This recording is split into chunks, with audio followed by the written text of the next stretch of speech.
अगले वीडियो में बच्चों अपन ने पढ़ा था अनिश्चयवाचक सर्वनाम। ये जो बोर्ड में लिखा हुआ है, अब हम इसी को देखते हैं। अनिश्चयवाचक सर्वनाम किसे कहते हैं? जो सर्वनाम शब्द किसी निश्चित व्यक्ति, वस्तु या स्थान का पता नहीं बताते, उन्हें अनिश्चयवाचक सर्वनाम कहते हैं। तो क्या होता है बच्चों अनिश्चयवाचक सर्वनाम में? व्यक्ति, वस्तु, स्थान का पता नहीं बताते, यानी सब अनिश्चित होता है इसमें, तो इसको क्या बोलते हैं? अनिश्चयवाचक सर्वनाम बोलते हैं। जैसे कोई, कुछ, किन्हीं, किसी आदि। अब हम अन्य उदाहरण देखते हैं। तुम्हारे घर कोई आया है। जैसे हम बोलते हैं तुम्हारे घर कोई आया है, तो हमको ये तो नहीं पता है कि कौन आया है, तो सब अनिश्चय है। ठीक ना बच्चों, निश्चित तो नहीं है कौन आया है, इसलिए हम इसे अनिश्चयवाचक सर्वनाम बोलेंगे। मेज पर कुछ रखा था, तो मेज पे कुछ रखा था, ये तो निश्चित नहीं है क्या रखा था। मान लीजिए ये चाक है, तो हम बोल सकते हैं चाक रखी है, मगर जब हम ये बोलते हैं कि मेज पर कुछ रखा था, तो हमको पता तो नहीं है क्या रखा था, तो ये क्या होगा? अनिश्चयवाचक सर्वनाम होगा।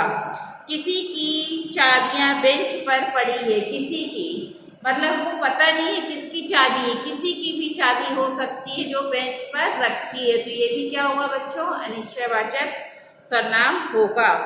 कुछ लोगों को बात समझ ही नहीं आती, कुछ लोगों को, यहाँ पर हम नाम नहीं बता रहे हैं कि किसको बात समझ में नहीं आती है, हम बोले कुछ लोगों को बात समझ में नहीं आती, तो ये भी अनिश्चयवाचक सर्वनाम होगा। प्रश्नवाचक सर्वनाम, जिस सर्वनाम का प्रयोग किसी प्रश्न को पूछने के लिए किया जाता है बच्चों, तो वो क्या होता है? प्रश्नवाचक सर्वनाम कहलाता है। तो जैसे अपन कुछ भी प्रश्न करते हैं किसी से, तो वो क्या होता है? प्रश्नवाचक सर्वनाम होता है। जैसे रुचिका को कौन बुलाएगा, क्या खा रहे हो, तो ये क्या होगा? क्या खा रहे हो, क्या तुम जा रहे हो, ये सब क्या है? प्रश्नवाचक सर्वनाम कहलाते हैं। जब हम किसी से प्रश्न करते हैं तो उसे हम क्या कहते हैं? प्रश्नवाचक सर्वनाम कहते हैं। क्या तुम जा रहे हो, तुम क्या खाना खा रहे हो, ये इसके उदाहरण है किसके? प्रश्नवाचक सर्वनाम के। अब हम देखते हैं बाजार किसे भेजा जाए या किसे भेजना है, तो ये क्या होगा बच्चों? अनिश्चयवाचक सर्वनाम हो जाए, क्योंकि हमको ये पता नहीं कि हमको किसको बाजार भेजना है। और प्रश्नवाचक में क्या खा रहे हो, तो ये प्रश्नवाचक हो जाएगा। अब हम देखते हैं संबंधवाचक सर्वनाम। पांचवा क्या आता है? संबंधवाचक सर्वनाम। चौथा अपन अभी पढ़ चुके हैं, ये चौथा आता है प्रश्नवाचक सर्वनाम, और अब फिर उसके बाद होता है संबंधवाचक सर्वनाम।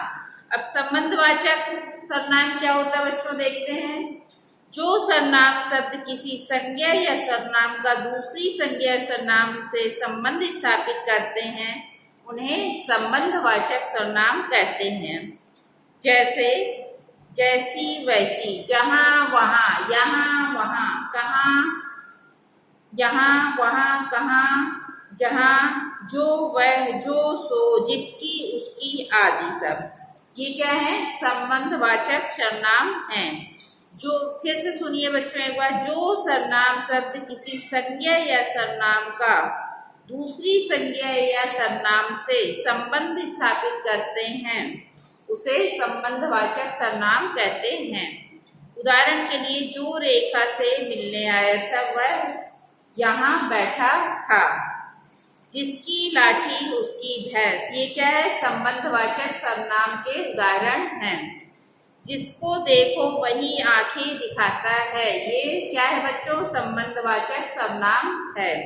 अब आते हैं अपन छठवां देखते हैं, निजवाचक सर्वनाम। छठवां सर्वनाम कौन सा आता है बच्चों? निजवाचक सर्वनाम।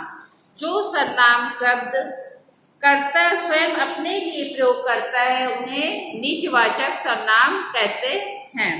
मैं अपना बैग खुद उठा लूंगा, तो ये क्या है? निजवाचक, क्योंकि मैं अपना काम खुद कर रहा हूँ, कोई दूसरा नहीं कर रहा है, इसलिए ये निजवाचक सर्वनाम के उदाहरण हैं बच्चों। इस तरह से ये वीडियो यहीं समाप्त होता है। अगले वीडियो में हम फिर पढ़ेंगे।